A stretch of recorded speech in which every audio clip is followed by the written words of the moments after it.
जय हिंद दोस्तों, कैसे हैं आप सभी लोग। मैं हूं आप सभी लोगों का दोस्त संचित। और दोस्तों, आज की इस वीडियो में हम लोग बात करने वाले हैं निफ्टी एंड बैंक निफ्टी में हमारा क्या व्यू जो है वो अगले हफ्ते के लिए रह सकता है। किस तरीके से एक डाइवर्जन दोनों ही इंडाइसिस में हमें देखने को मिल रहा है, जहाँ पे निफ्टी जो है थोड़ा कमज़ोर पिछले कुछ दिनों में ही हम लोगों को देखने को मिला। लास्ट वीकेंड पे हमने जो वीडियो बनाई थी उसमें डिस्कस किए थे कुछ इंपॉर्टेंट लेवल्स, और उन इम्पॉर्टेंट लेवल्स को किस तरीके से बाजार ने रिस्पेक्ट किया है आज की वीडियो में हम लोग समझने की कोशिश करेंगे। मिड कैप स्मॉल कैप में लोअर लेवल से रिकवरी आती हुई फ्राइडे के सेशन में देखने को मिली। बैंक्स में लोअर लेवल से रिकवरी आती हुई देखने को मिली।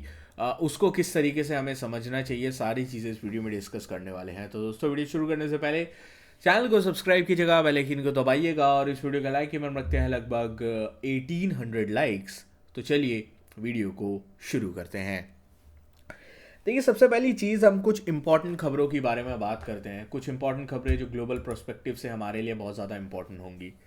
लास्ट वीक जब मैंने वीडियो बनाई थी उसके बाद आई थिंक गैप डाउन की सिचुएशन बनी हुई थी। हल्का फुल्का गैप डाउन हुआ, उसके बाद बाजार में रिकवरी आई और हमारा एक रेजिस्टेंस था 25,770-80 का। उस रेजिस्टेंस से बाजार ने एक रिजेक्शन कैंडल बना के सेल ऑफ कंटिन्यू रखा, और ये सेल ऑफ हमें लगभग 350 तक आता हुआ दिखाई दिया पोजिशनली अगर हम बात करते हैं तो। ठीक है, और पोजिशनली मैं बात क्यों कर रहा हूँ, और आप देख रहे हो कि मैं कंटेंट भी फोकस इस वक्त पोजिशनली पे ही रख रहा हूँ, क्योंकि इंट्राडे इस वक्त पकड़ना बहुत ज़्यादा मुश्किल और नेक्स्ट टू इम्पॉसिबल हो गया। ठीक है, ये चीज़ आप मानो या चीज़ नहीं मानो, अगर आप इस वक्त पोजिशनल में शिफ्ट हो जाओगे, मंथली एक्सपायरीज में फोकस करेंगे तो बेहतर रहेगा हमारे लिए। ठीक है, तो इस चीज़ के ऊपर हम लोग फोकस करेंगे। बाकी ग्लोबल मार्केट्स यूएस और डाउ नैस्डैक बहुत ज़्यादा नीचे थे फ्राइडे के सेशन में। एंड में एक शानदार रिकवरी, लगभग 400-500 पॉइंट दोनों ही इंडाइसेस में रिकवरी आई। रीज़न बीइंग यूएस का जो शटडाउन है उसके हटने की खबर आ रही थी। ठीक है, अब अभी तक तो कोई भी डील डेमोक्रेट्स और रिपब्लिकन्स के बीच नहीं हुई है शटडाउन को हटाने के लिए, बट उसका इम्पैक्ट अब आने लगा है। लगभग 1400 से ज़्यादा फ्लाइट जो है वो कैंसिल हो गई है यूएस में, क्योंकि यूएस का जो एयर ट्रैफिक कंट्रोल है, उनको सैलरी नहीं जा रही है, उनके पास पैसा नहीं है फंड करने के लिए, तो इस वजह से जो है इन फ्लाइट्स को कैंसिल किया जा रहा है। तो 1400 फ्लाइट्स अगर कैंसिल होंगी तो that is definitely going to impact the economy. और इस वजह से अब डोनाल्ड ट्रंप ने भी कुछ ट्वीट किया है कि अब हमें जल्द से जल्द जो है ये जो शटडाउन है इसको ख़त्म करना चाहिए। दूसरी चीज़ जो ग्लोबल मार्केट्स में आपको खबर इस वक्त हर जगह दिखाई दे रही होगी, AI bubble, AI bubble, AI bubble. अब एआई बबल क्या एक दिन में फट जाएगा, एक दिन में बर्स्ट हो जाएगा? मुश्किल दिखाई देता है, बट हाँ, एआई में जिस तरीके की राइजिंग हमें देखने को मिली थी पिछले कुछ दिनों में, जिस तरीके का राइज देखने को मिला था, उसके बाद ये करेक्शन होना आम बात है। ठीक है, दिक्कत कब आएगी? दिक्कत तब आएगी जब पॉजिटिव खबरों पे भी और कुछ पॉजिटिव डेवलपमेंट्स पर भी एआई कंपनीज रिएक्शन देना बंद कर देंगी। जैसे जेमिनी का अब जो है एक थर्ड वर्जन लॉन्च होने वाला है नवंबर में।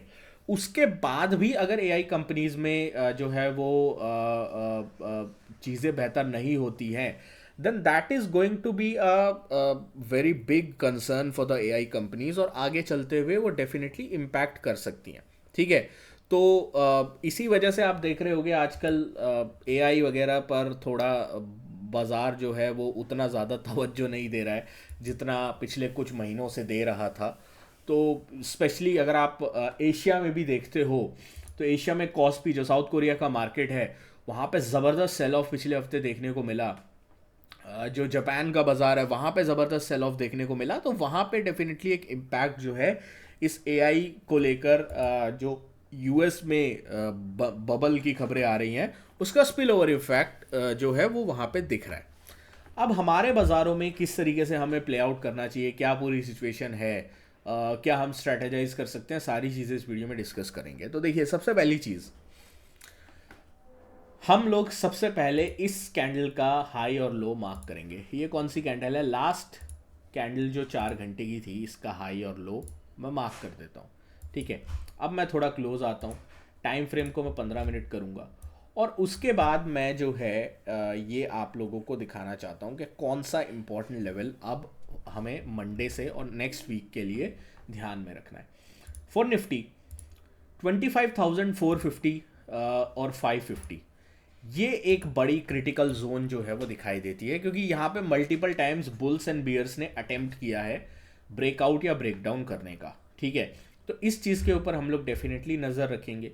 अगर 25,550 के ऊपर निफ्टी निकलता है तो 25,630 पहला टारगेट, और उसके बाद 780 तक की जगह दिखाई देती है। ऑन द डाउन साइड में अगर 460 के नीचे निफ्टी ट्रेड करना स्टार्ट करता है तो मोस्ट प्रोबेबली पहला टारगेट जो एक लॉजिकल दिखाई देता है वो 340 से 350 का दिखाई देता है। इससे पहले कोई ढंग ढंग का सपोर्ट दिखता नहीं है। तो इन लेवल्स के ऊपर हम लोग ज़रूर नज़र रख सकते हैं। बैंक्स की बात कर लेते हैं। बैंक्स आर पॉजिटिव, ठीक है। फ्राइडे को आईसीआईसीआई और एचडीएफसी ने मोर्चा संभाला, उनमें अच्छी खासी जो है स्ट्रेंथ देखने को मिली, स्पेशली आईसीआईसीआई में। अब हम किस तरीके से प्ले आउट कर सकते हैं बैंक्स को। बैंक्स के लिए जो क्रिटिकल सपोर्ट मेरे को दिखाई देता है चार्ट्स के ऊपर, वो ये सपोर्ट है, दैट इज़ 57,500 के आसपास, ठीक है। 57,400 500 का जो जोन है वो मेक और ब्रेक सपोर्ट है बैंक्स के लिए। जब तक बैंक निफ्टी इसके ऊपर है, स्ट्रॉन्ग रहेगा, ठीक रहेगा, टिका रहेगा। जैसे ही 57,500 400 के नीचे जो है on a 15 minute time frame candle close हमें देखने को मिलने लगता है, बैंक निफ्टी में वीकनेस परसिस्ट कर सकती है। इस चीज़ का हम लोग थोड़ा ध्यान रखेंगे।